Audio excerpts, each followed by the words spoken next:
Stick it out. Stop it with that camp stuff. I love Larry. And Larry Brown.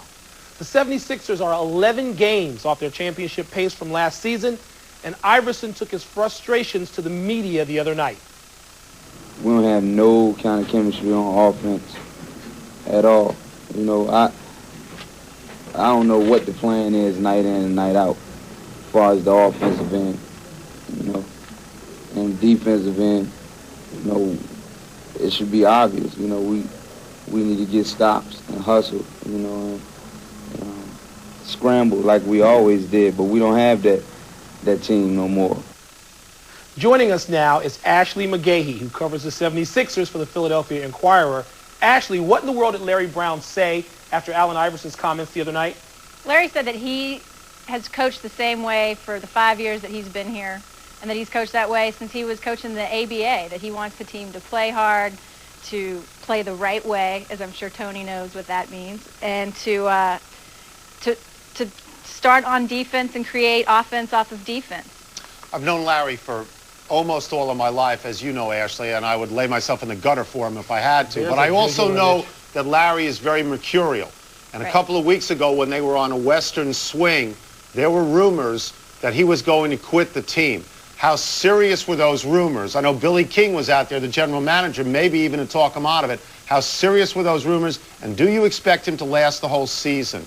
I think the rumors were really serious. I think that he was tired of losing, that he does this just about every year, thinks about retiring or resigning, whatever you want to say. He talked last summer before Croce stepped down that he was thinking about retiring. He said he was about 90% sure. And then when Pat Croce stepped down as president, he said that he was going back out of a commitment to the team. But I think he had a chance where he was regretting that decision. And but now I think that this storm has gone. I think that he'll stay through the end of this season. Let's get to Pat Croce, because he's a lot of things, including a self-promoter and a gadfly. But Pat Croce would have these photo ops and these meetings where he'd put his arms around Larry Brown and Allen Iverson. Right. And it seemed that, to his great credit, he was the glue that held that team together on a lot of levels. Who's doing that now? Who's going to broker the peace between Larry and Allen? I don't know. I mean, that person's probably going to have to be Billy King. I don't know who else would do it.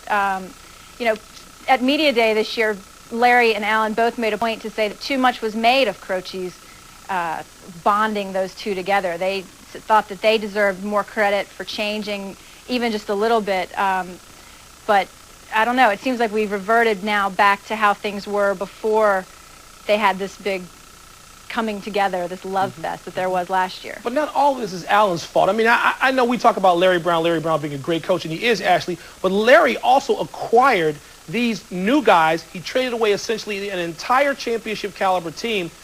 Does Larry take any credit, any blame as it is for dealing all those guys away? He hasn't yet. No, I mean, he dealt away George Lynch, Tyrone Hill, and to get Matt Harpering and Derek Coleman. You know, this is the first year they've had Mutombo for the whole year. And, I mean, they changed everything. But, no, he hasn't. Those were moves that he thought that he needed to make. I mean, Doc Rivers said the other night before they played the Sixers that as a coach, you're always looking to improve your team. And I thought that they had done that last year, but apparently Larry wanted more. He wanted something different, and so as he's done in the past, he switched out and changed personnel. It seems like a flawed setup in this regard, Ashley. Last year they had a team that everything was centered on being selfless and letting Allen Iverson be Allen Iverson. Right. Is Iverson upset at sharing the ball with people like Derek Coleman? He didn't have to do that last year. He hasn't said if he's upset about that, but I've got to believe that he does. I mean, he wants to lead the league in scoring. He wants to lead the league in steals. He is leading the league in minutes.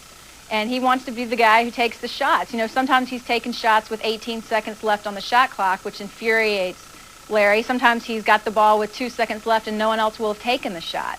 And then sometimes he's taking good shots, but, you know, his shooting percentage is poor.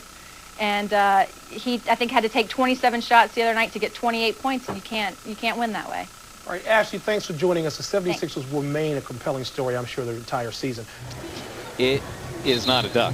It's the Allen Iverson Celebra-Duck, available free to the first 5,000 kids 14 and under, courtesy of Reebok. Available Friday, January 11th, when the 76ers take on a very good team, the San Antonio Spurs. For ticket information, 1-800-4NBA-TICKS, or visit the Sixers official website, Sixers.com.